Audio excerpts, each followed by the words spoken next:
Hey everybody, are we good to go? Yeah, good to go. So I'm so excited to introduce to you all, everyone, um, a colleague from the RFK Young Leaders program. My name is Jess Evora, and I am Associate Director for the Margot F. Souza Student Leadership Center. And I've been working with my colleagues, Tawana Parks in the Office of Student Involvement, as well as my colleague Vernette in the Community Engagement Center. And I see Andrea is here too from the Community Engagement Center. What's up, Andrea? So we're really excited to have you all here, but because we are going to be introducing to you a really cool program that is coming to UC Merced, but will only be guaranteed to come here if we can get our student leaders engaged to lead the way.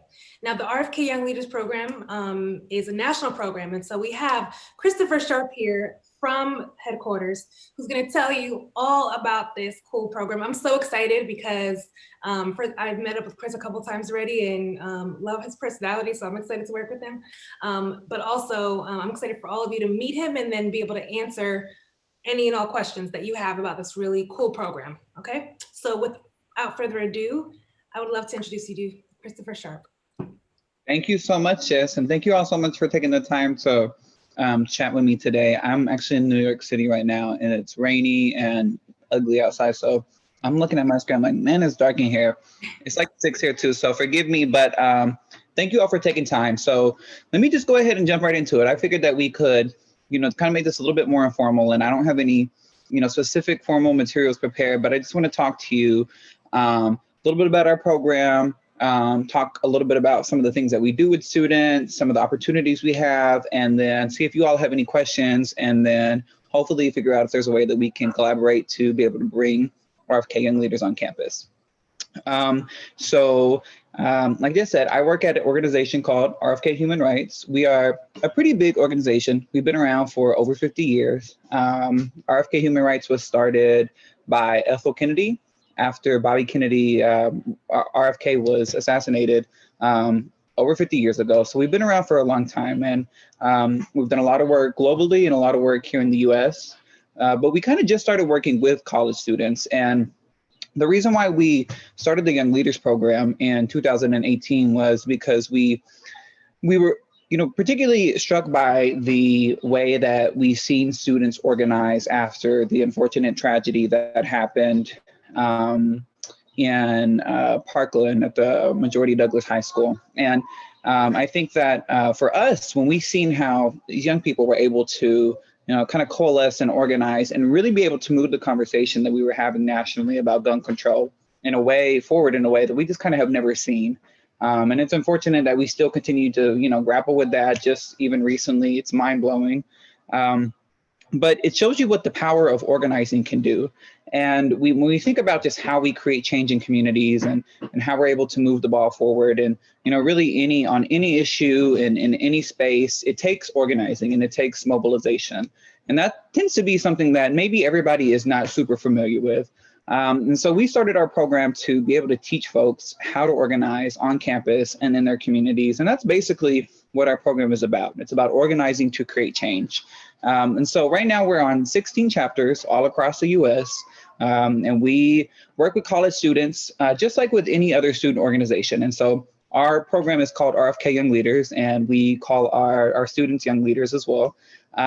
But we operate just like any student organization. And so our students, basically what we do is we work together in a typical year, and we're not going to talk about what we're doing in the middle of the COVID year because we're going to be done with that soon. But in a typical year, we would work with each of our chapters to put together a year-long campaign in which we ask our chapters to identify an issue that is most important to them, their campus, and their community. And so that can be anything from homelessness to criminal justice issues to gun reform to LGBT issues. We've had students and chapters work on very nuanced issues like health disparities in the Black queer community to big issues like homelessness. So it can really just be whatever motivates you and whatever your chapter and your students and your colleagues want to take action on. And we do that because obviously when you're more passionate about an issue, you're more involved, you're able to, really kind of coalesce people around what's going on. But also, we we don't necessarily believe in coming into communities and telling people the issues that they need to be focused on and the way that they need to be organizing around issues. And, we like to see the students that we work with as the experts. And so everything we do in our program is very collaborative. We have a youth advisory council that works with us on any program changes or any cross-chapter collaborations that we're doing, and anything that happens that is like big or programmatic. We're always advised by people in our program, and it's very important to us. It's a cornerstone of everything that we do, not just at RFK Human Rights, but particularly with the Young Leaders program. And I say that to say that you sometimes see these national organizations who have chapters on campuses and stuff, and they tend to want to come in and tell people what they need to be doing. But it would be really strange for me to tell people, like our chapter at the University of San Juan in Puerto Rico, what they need to be doing and how they need to be organizing. Makes no sense. So that's not what we do. So we allow our chapters to focus on the issues that are important to them, put together this year-long campaign plan. And basically we just ask you to take a number of actions, at least one action in 3 different buckets. And so that looks like community collaboration. So we'll ask your chapter to identify your issue and then work with a community-based organization to complete some type of action. And so let's say that you're focused on health disparities in the Black queer community, and you want to focus on HIV. So maybe you partner with a community-based organization to bring free HIV testing to campus. And then we also ask students to put together an awareness campaign. A lot of people don't know this. You might be shook. I was shook when I seen these numbers, but I don't know if y'all know, but like every 1 in 11 gay white men will become HIV positive in their lifetime versus every 1 in 2 gay Black men, which is wild. That's a huge health disparity, right? 1 in 11 versus 1 in 2. A lot of people don't know that. And it's particularly exacerbated in the South. There's so many other issues going on where people don't have access to testing and there's a lot of stigma. So you can see a campus and a chapter being able to put together an awareness campaign around not just the numbers, but the stigma that comes with, being positive or seeking testing or anything like that. So we ask you to collaborate with someone in the community, a community-based organization, to take an action. Then we ask you to put together a year-long awareness campaign that elevates awareness about your issue. And then lastly, the third thing we do is we ask our chapters to at least do one community building activity every semester. And if you can just kind of think about kind of our program and kind of the goals, and we're a very progressive organization, and we like to work with progressive students, and most of our chapters tend to be progressive folks. And so we have some chapters in some places where there's 1 or 2 or maybe just a handful of people who are progressive, maybe just a handful of queer students or students who are on campuses where some of them are very sketchy. And I'm thinking about some of our chapters in like the north part of Texas or Mississippi, and just places where it's really important to just find people who believe what you believe and be able to create safe spaces for you to be able to have conversations with, people who aren't, MAGA people or whatever. And that's really real in some campuses. And so just being able to create safe space is important. But I think also it's an opportunity for chapters to recruit. It's an opportunity for you as students to be able to identify people who can, come and join and help with the awareness campaigns and help with the community collaboration. And it's also really fun. So some of our chapters do stuff like every semester they have like a masquerade ball, or some of them have like this thing called a date auction, which I find really, really fun. So really just anything that is building community on campus and creating a safe space for people who, believe in the issues that you believe in and want to see change happen the way that you want to see change happen. And so that's it. So if you were to start a chapter with us, we would work with you over the next, next couple of months, and thinking that we'll be back on campuses soon. We'll be thinking about what it looks like to take these actions on campus, but we would basically work with you to create this plan and to be able to identify issues that, that again are important to you, and being able to put together some type of campaign to be able to, raise awareness and create change on the issues that you all choose.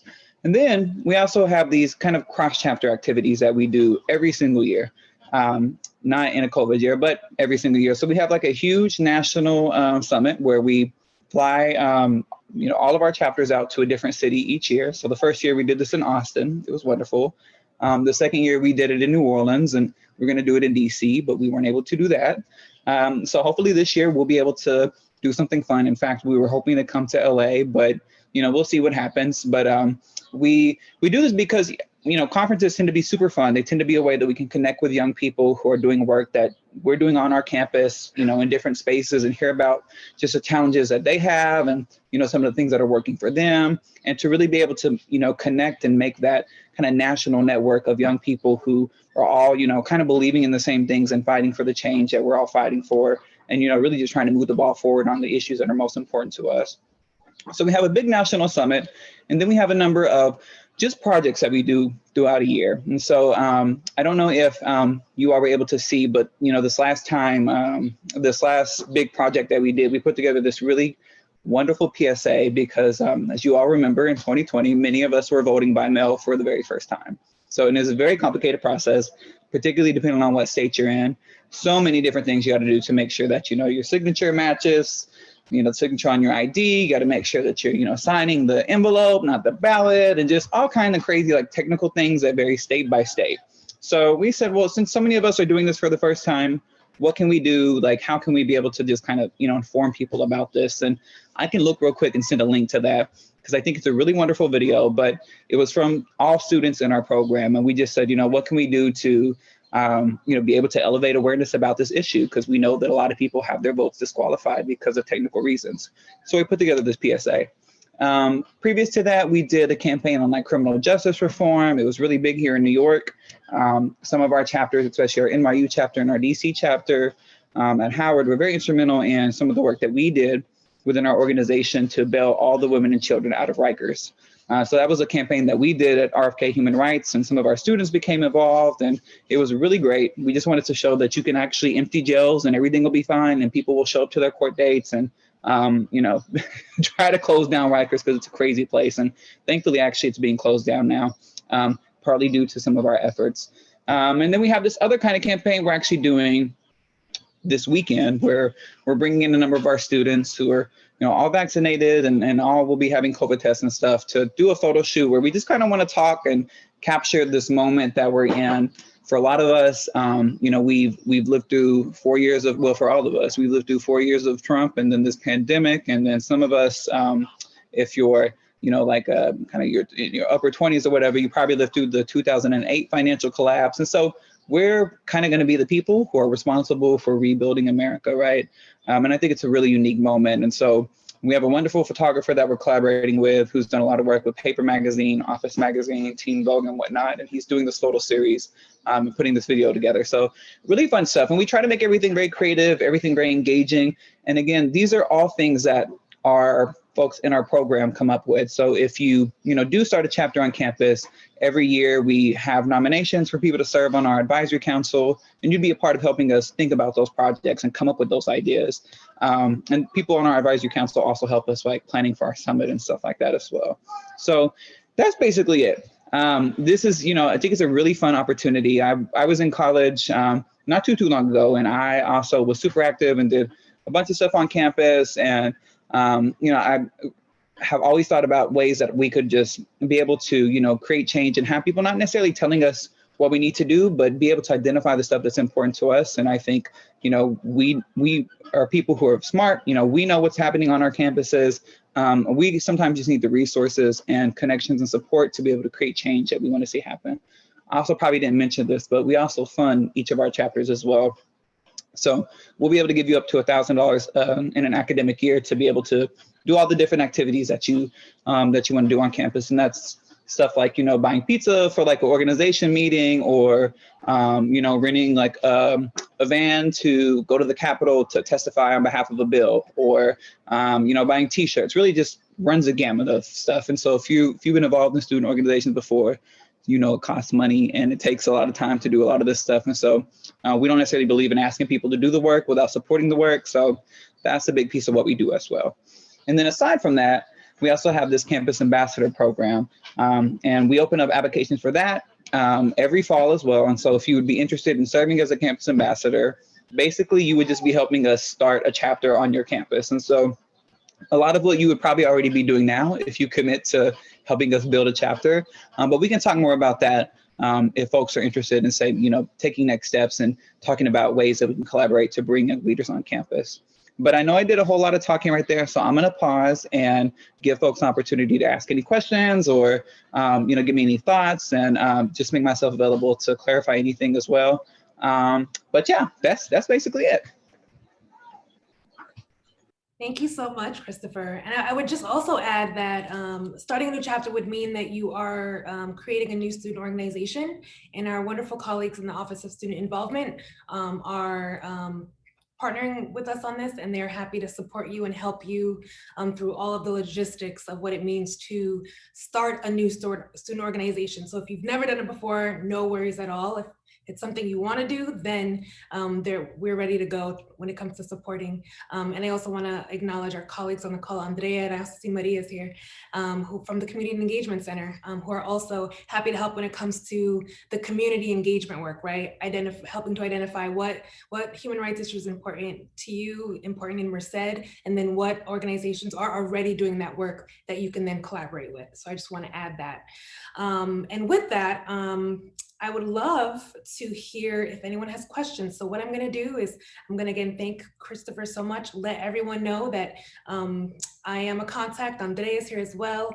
You can email us at lead@ucmerced.edu is our general email, or I'll also put my email in the chat. It's just jevora@ucmerced.edu. And now with that, I would love to get to some questions. Thanks, y'all.